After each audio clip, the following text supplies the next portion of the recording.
Hello everyone, and welcome back for another vlog. It is Sunday. It does not feel like Sunday. I feel like I've lost complete track of like what day of the week it feels like. I don't know. I don't even know what day of the week I think it feels like, to be honest. But it doesn't feel like Sunday. Hello. We are going with the 2 a week thing we've got going here. I'm distracted by my computer making a lot of noise. I've realised I meant to pause something and I haven't done. Let's pause that. There we go. That might help my computer calm down a bit. It's one of the things I've been doing today, which I'll talk about in a minute. Yeah, so I have, now that I've changed to doing this only twice a week, I've sort of got multiple days to talk about, so that's a bit interesting. And I think it means that I come not quite knowing where to start, it turns out. So yesterday, or rather the day before yesterday, we talked about my plan for yesterday. You know, I'll get the hang of this, bear with me. We talked about the plan being to have one day that was all reading, one day that was all writing, and probably another day that was all writing, depending on how I was feeling. But the idea being that I block my days like that, and the day before I plan what I'm going to do, and that sort of thing. So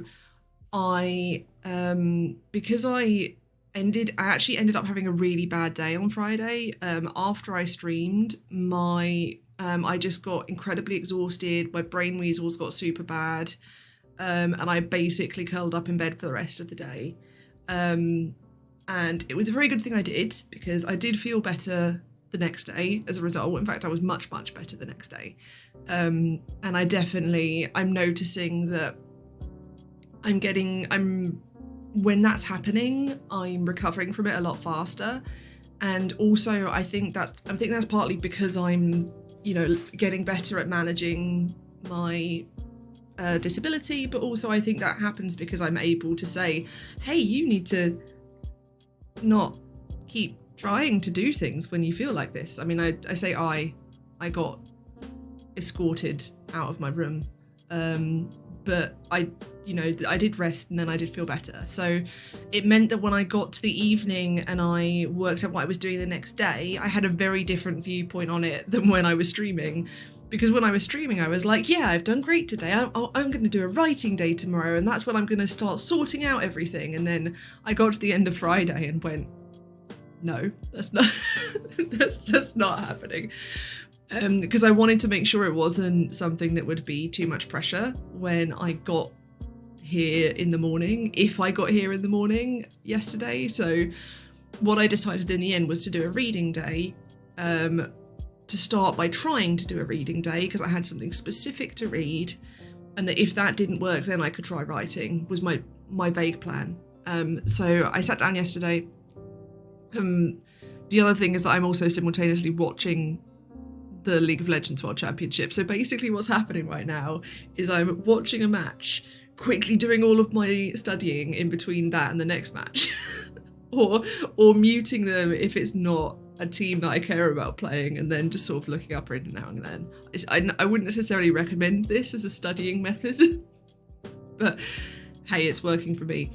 So in between League of Legends matches yesterday, I did actually get reading done, and it was really nice. And the reason it was really nice is that it was my reading for my reading group, which I've talked about. So my reading group starts on Monday, and I wasn't quite sure how long it was going to take me. I've read part of this essay before, paper before, because it's what I recommended to my supervisor. So part of it was familiar to me, and I actually had some notes on it already. So I went back to those notes and I opened them and I went, what the fuck does any of this mean? I think, in fact, where's, if I get for you my, I can get my notes and we can see. So I'm still I'm learning how to make notes. I'm still getting better at it. Something I also did yesterday is I printed the article out. Now I generally try and avoid doing this because paper, but actually for some reason I was more able to focus yesterday with it printed out. So that is a thing that I'm gonna try not to default to it, but doing it if I need to is good. So yeah, so my note taking is something that is still improving. But where is... Okay. So these are my original notes. You're not going to be able to read them. I'm not even going to try and like give my handwriting to people to attempt to read.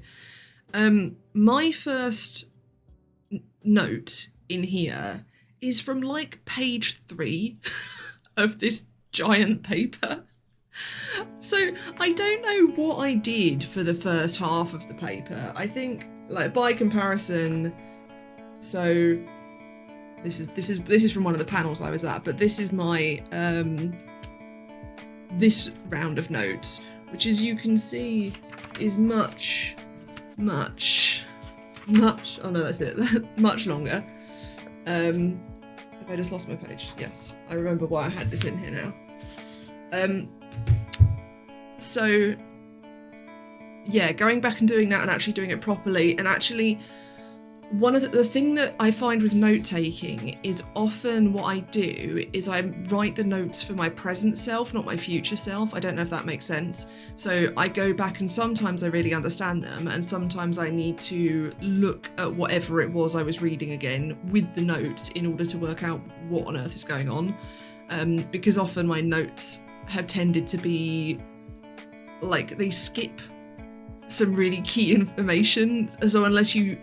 Basically, I would like to have my notes be comprehensible without whatever it is they're on.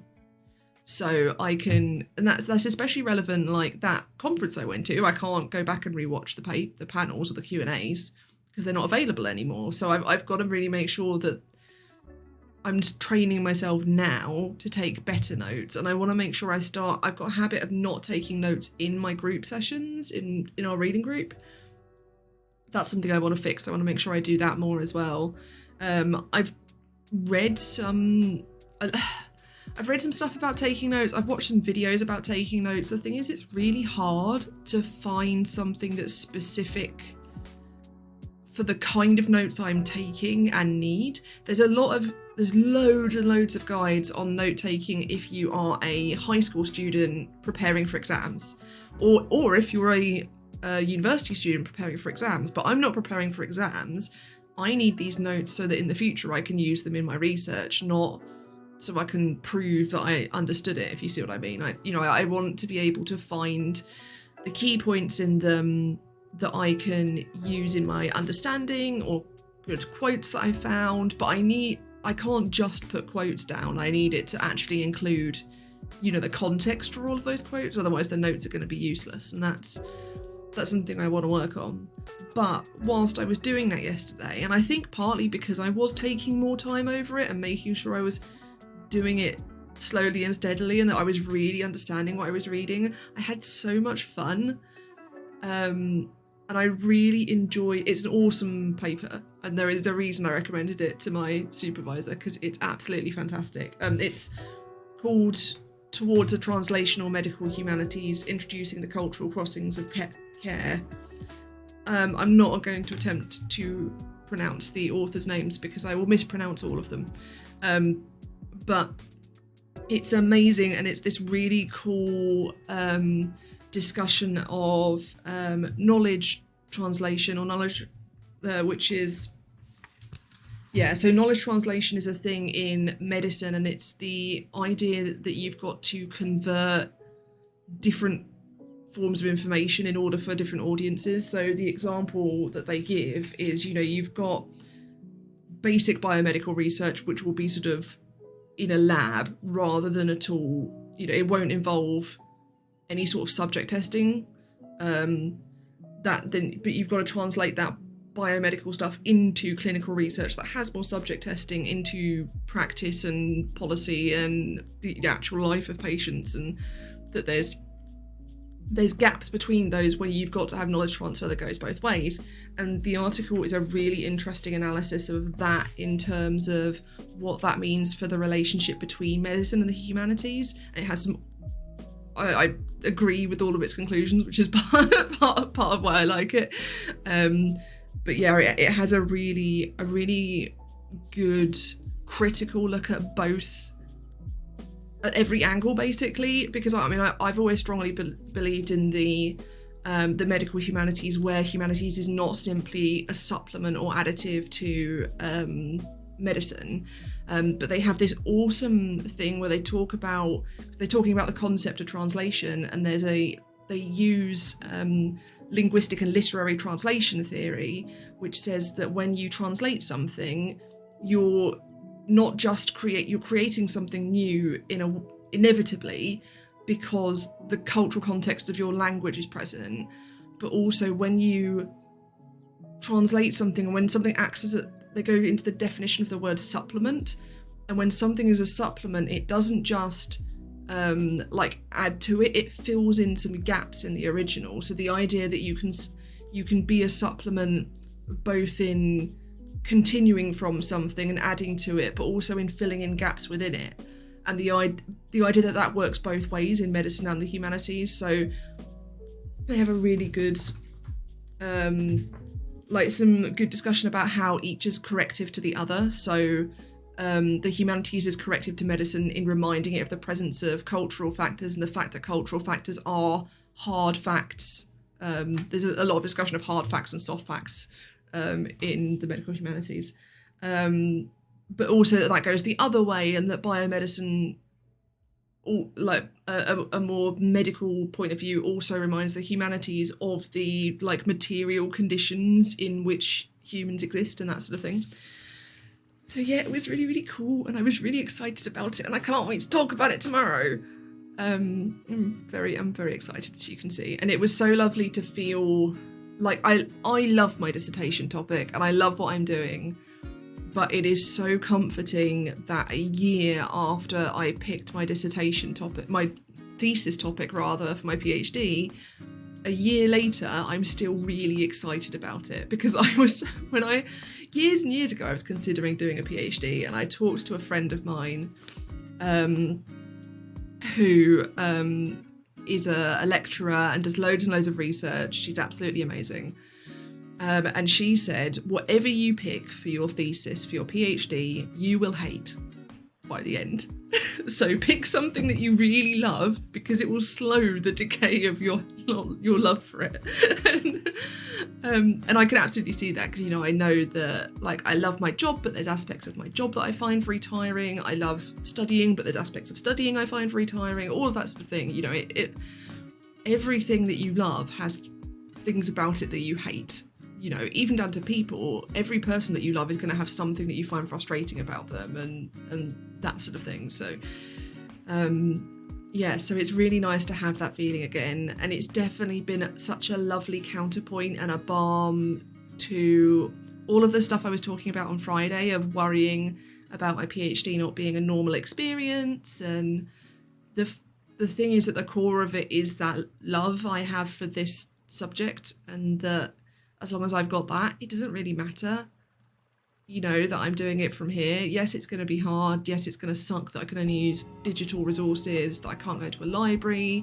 It's going to be more expensive because there are some books I'm going to need to buy and that sort of thing. And unfortunately, I can do all of those things. But yeah, so that was really lovely. And especially after having had such an awful day on Friday, to come back in and do that was really important as well. I know I've talked before about how the most important day isn't actually the one where everything goes wrong. It's the next day that you're able to try again, and that you can come back and try and have it actually work.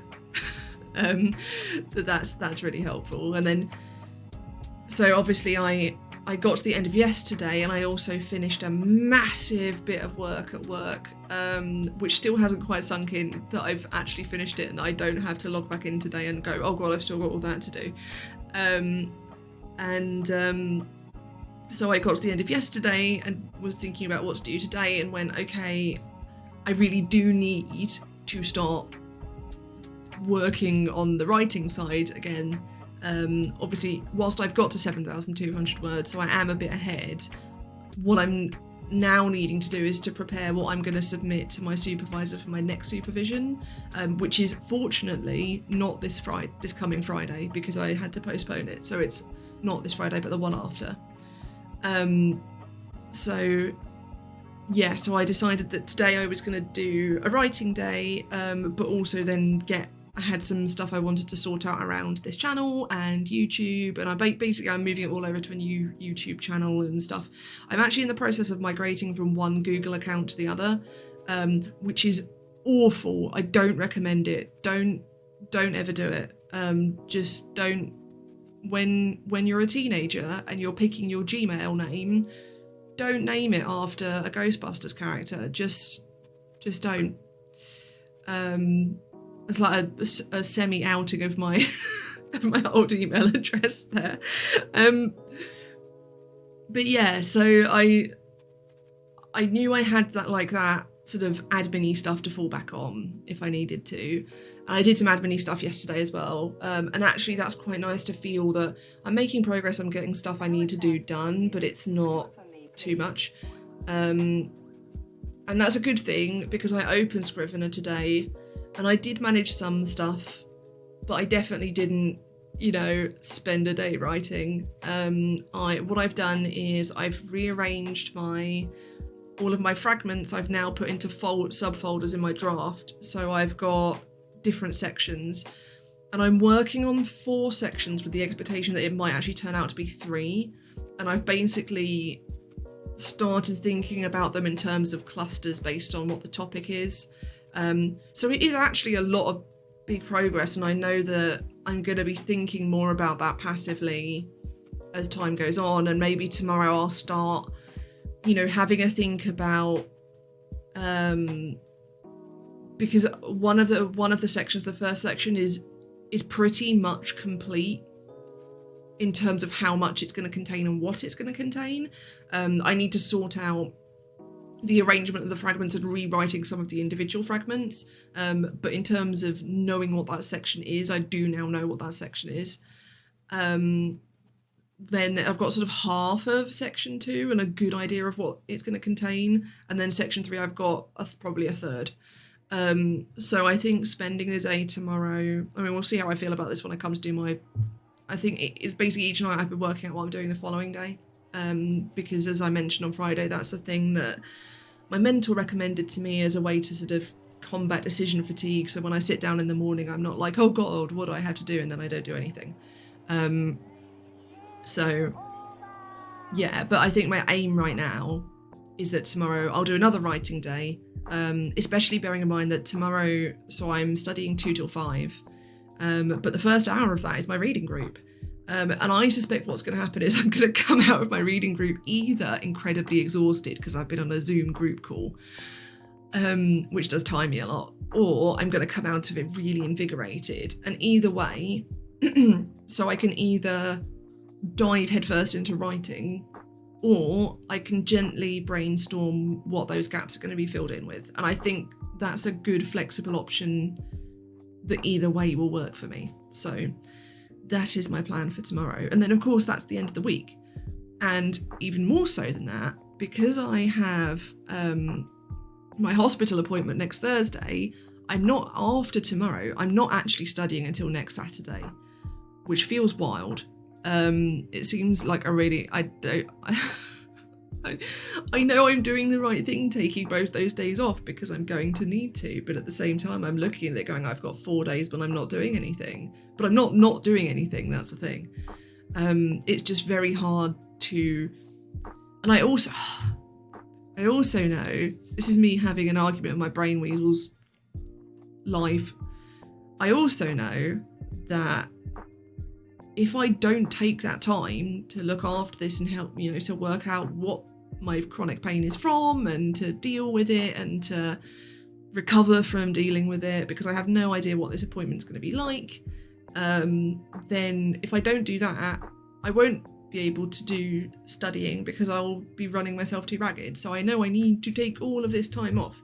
And also I know there's not actually a stricture stopping me. If I wake up on Friday and go, actually I'm fine, there's nothing stopping me from doing some studying. If I, get to Wednesday and I'm like, actually, I'd really like to do some, because I know I'm not going to for the next few days, then I can do it then. It's not a problem.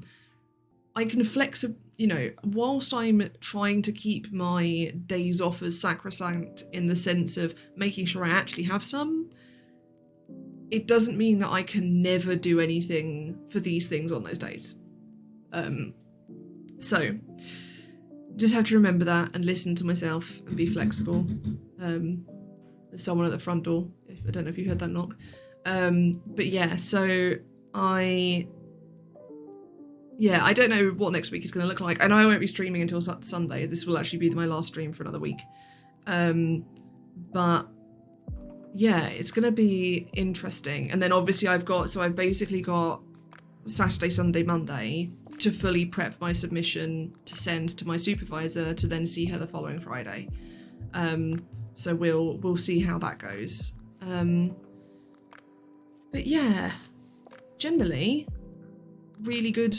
I'm doing okay listening to myself. I'm actually also listening to myself now and realising that because someone has knocked on the door, my anxiety has spiked, which always happens when someone knocks on the door.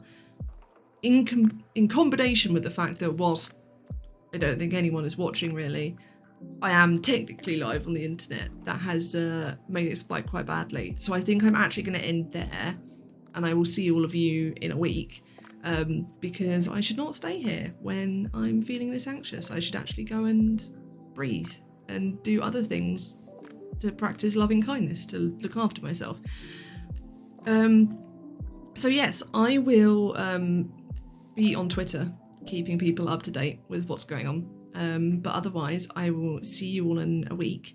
And I hope you have a lovely week. And hopefully, when I get back to you, I'll have made some progress on my dissertation, and I'll actually have made some progress on, living with undiagnosed chronic pain. Maybe we might be taking the out of that, or we'll be a bit closer to taking the out of that.